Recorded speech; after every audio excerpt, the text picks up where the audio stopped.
Ayo, siapa yang di sekolahnya masih suka disuruh beli LKS? Teman-teman tahu nggak sih kalau LKS yang selama ini kita pakai di sekolah adalah salah satu dari jenis modul ajar yang digunakan oleh guru untuk mempermudah kita sebagai muridnya. Sini deh, aku kasih tahu penjelasannya. Aku kasih tahu dulu definisi apa sih bahan ajar itu. Menurut National Center for Competency Based Training pada tahun 2007, bahan ajar adalah segala bentuk bahan yang digunakan untuk membantu guru atau instruktur dalam melaksanakan proses pembelajaran di kelas. Sedangkan menurut Widodo dan Jasmadi dalam buku Lestari tahun 2013 menyatakan bahwa bahan ajar adalah seperangkat sarana atau alat pembelajaran yang berisikan materi pembelajaran, metode, batasan-batasan, dan cara mengevaluasi yang didesain secara sistematis dan menarik dalam rangka mencapai tujuan yang diharapkan, yaitu mencapai kompetensi dan subkompetensi dengan segala kompleksitasnya. Jadi, dari dua penjelasan tadi dapat kita simpulkan bahan ajar dapat diartikan bahan-bahan atau materi pelajaran yang disusun secara lengkap dan sistematis berdasarkan prinsip-prinsip pembelajaran yang digunakan guru dan siswa dalam proses pembelajaran. Bahan ajar bersifat sistematis, artinya disusun secara urut sehingga memudahkan siswa belajar. Di samping itu, bahan ajar juga bersifat unik dan spesifik.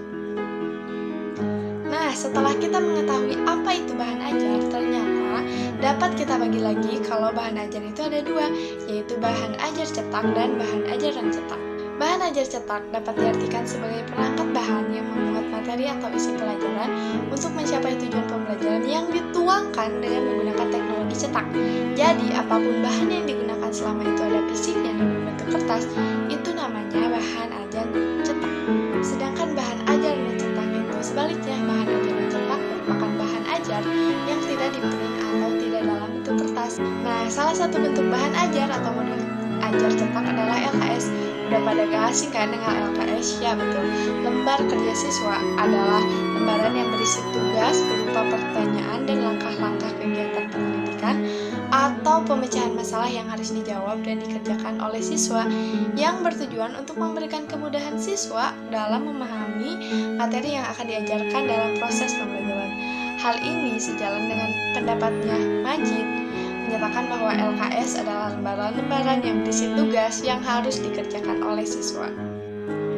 Kali ini struktur LKS secara umum itu yang pertama ada judul, petunjuk belajar, kompetensi yang akan dicapai, informasi pendukung, tugas-tugas dan langkah kerja, juga yang terakhir ada penilaian.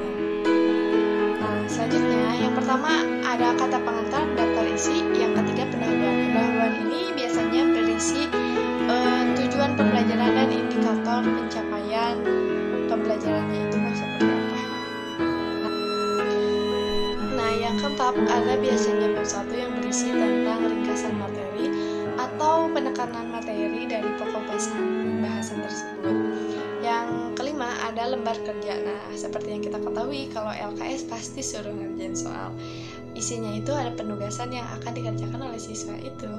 Dan yang keenam ada bab 2 yang berisi tentang ringkasan materi yang sebelumnya. Kalau yang pertama itu ringkasan materi dari awal materi itu yang akan disampaikan, sedangkan ringkasan yang kedua itu seperti kesimpulan dari materinya. Tidak lupa yang ke-8 ada soal dan juga daftar pusaka, di mana si LKS ini diambil dari sumber yang terpercaya. Ini memiliki karakteristik yang sedikit berbeda dengan bahan ajar lainnya, yakni sebagai berikut. LKS memiliki soal-soal yang harus dikerjakan siswa dan kegiatan-kegiatan seperti percobaan atau terjun ke lapangan yang harus siswa lakukan. Yang kedua, LKS ini merupakan bahan ajar cetak sebagaimana yang telah tadi kita jelaskan. Yang ketiga, materi yang disajikan merupakan rangkuman yang tidak terlalu luas pembahasannya, tetapi sudah mencakup apa saja yang akan dijelaskan atau dikerjakan oleh peserta didik. Yang keempat, memiliki komponen-komponen yang tadi juga sudah disebutkan, yaitu kata pengantar, pendahuluan, pengumpulan dan daftar isi.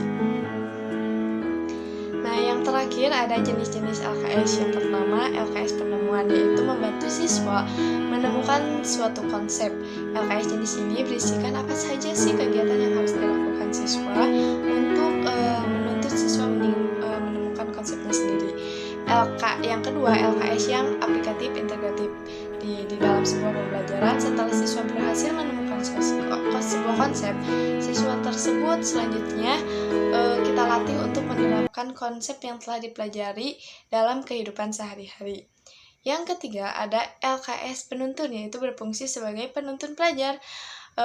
LKS penuntun berisi pertanyaan atau isian yang jawabannya ada di dalam buku. Nah, yang terakhir, yang keempat, LKS penguatan berfungsi sebagai penguat materi.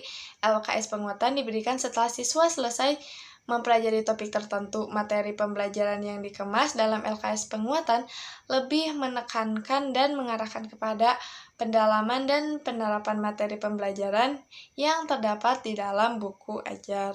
Yang terakhir adalah LKS praktikum, berfungsi sebagai petunjuk praktik.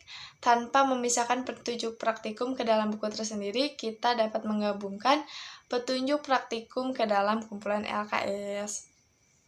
Teman-teman, terima kasih yang sudah menonton video ini. Semoga bermanfaat. Like, comment, share, and subscribe kalau video ini dirasa bermanfaat untuk kalian semua. Bye-bye. Assalamualaikum. Saya Resti Suparti dengan NIM 22210091.